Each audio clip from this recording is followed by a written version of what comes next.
Hello, नमस्ते, आदाब और सत श्री अकाल। मेरा नाम पूनम अग्रवाल है और एक्सप्लेन एक्स में आपका स्वागत है।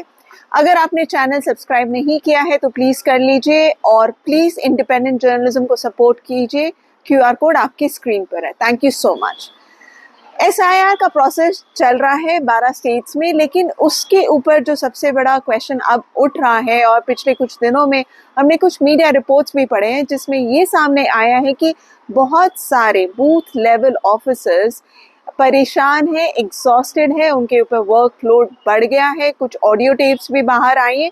इनफैक्ट रिपोर्ट्स की मानी जाए तो कुछ रिपोर्ट्स के हिसाब से अभी तक जो सामने आया है उसके हिसाब से फाइनेंशियल एक्सप्रेस ने रिपोर्ट किया कि 6 बीएलओज ने सुसाइड यानी कि आत्महत्या कर ली है, क्योंकि उनके ऊपर प्रेशर बनाया गया, काम का प्रेशर रहा और एक टाइम लिमिट में सारे इन्यूमरेशन फॉर्म को भरने हैं। तो उस तरह के प्रेशर के कारण इन्होंने सुसाइड कमिट कर लिया है। और कुछ और रिपोर्ट्स आ रही हैं जिसके हिसाब से करीब करीब 11 लोगों ने सुसाइड किया। और ये सुसाइड के केसेस जो रिपोर्ट हुए, न्यूज़ रिपोर्ट्स हुए हैं, उसके हिसाब से ये जो स्टेट्स हैं वो है वेस्ट बंगाल है, राजस्थान है, केरला है।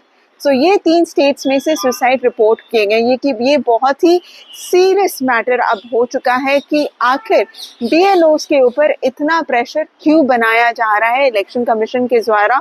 जाहिर सी बात है क्योंकि ये पूरे प्रोसेस को 3 महीने के अंदर कंप्लीट करना है। उनके ऊपर प्रेशर है कि 1 महीने के अंदर उन्हें फॉर्म्स सबमिट करने हैं वोटर्स के, और प्रतिदिन काफ़ी सारे इन्यूमरेशन फॉर्म को उन्हें ना सिर्फ भरना है बल्कि डोर टू डोर विजिट भी करना है।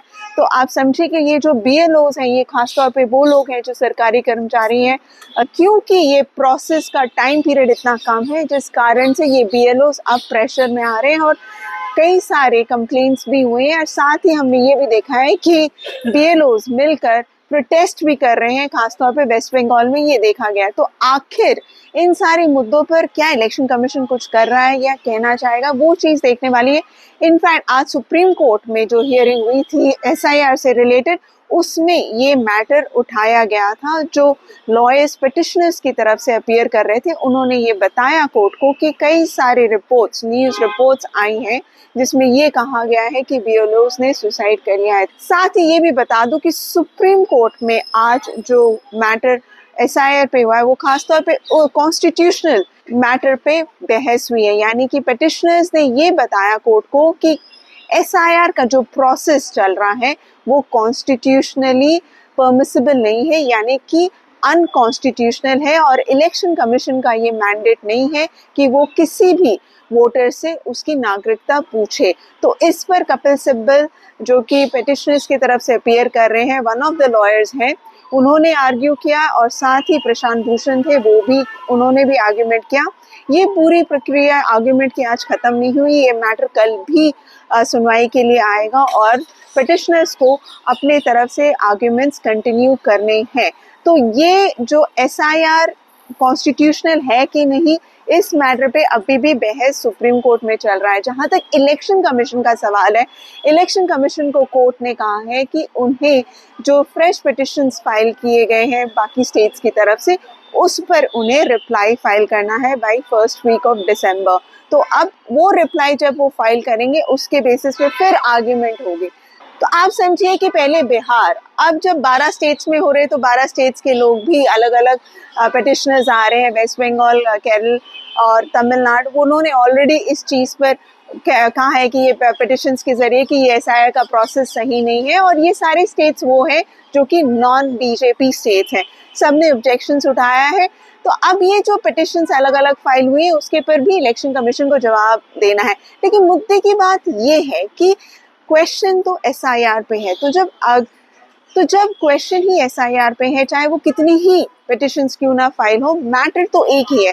तो सुप्रीम कोर्ट को फिलहाल तो सुप्रीम कोर्ट का फोकस इसी पर होना चाहिए कि क्या एसआईआर एक कॉन्स्टिट्यूशनल प्रोसेस है कि नहीं, क्या इलेक्शन कमीशन नागरिकता पूछ सकता है कि नहीं। तो बाकी की जो प्रोसेस है, बाकी जो टाइमलाइन है या जो भी चीज़ें जो सामने आ रही है वो तो साइड की चीज़ें हैं, लेकिन मेन तो ये कॉन्स्टिट्यूशनल है कि नहीं, इस मैटर पे पूरा फोकस सुप्रीम कोर्ट का होना चाहिए। और यही पिटिशनर्स का भी कहना है लॉयर्स का भी कहना है कि ये मैटर पूरा इसी पर होना चाहिए कि ये जो एसआईआर का प्रोसेस है वो कॉन्स्टिट्यूशनल है कि नहीं। हालांकि इस पे बहस चल रही है और मेरे ख्याल से ये चलती रहेगी अगले 1-2 हफ्ते तक, क्योंकि एक बार पिटिशनर्स अपने आर्ग्यूमेंट कंप्लीट करते हैं तो इलेक्शन कमीशन को भी अपना तथ्य, अपने आर्ग्यूमेंट्स, सबमिशंस कोर्ट के सामने रखने हैं। तो आप क्या सोच रहे हैं एसआईआर के प्रोसेस के बारे में? अगर आप इन 12 स्टेट्स में रहते हैं तो आप एज अ वोटर आपने क्या एन्यूमरेशन फॉर्म भरा है, नहीं भरा है, और इस प्रोसेस में आपको किस तरह की प्रॉब्लम्स आ रही हैं उस पर आप प्लीज़ कमेंट सेक्शन में ज़रूर लिखिएगा। और बीएलओ के बारे में भी लिखिएगा, खासतौर पे वो जो आपके घर आए थे, क्या उनसे भी किसी तरह की बातचीत हुई आपकी? उनका क्या कहना था एसआईआर के बारे में? किस तरह का एक्सपीरियंस रहा उनका? क्या वो भी परेशान थे या वो खुश हैं इस पूरे प्रोसेस के साथ? कितना प्रेशर, वर्कलोड उनके ऊपर है?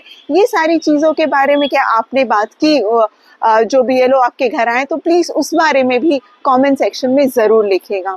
सो thank you so much for watching this video. आशा करती हूँ आपको अच्छा लगा होगा। Please do like, share and subscribe to my channel. Thank you.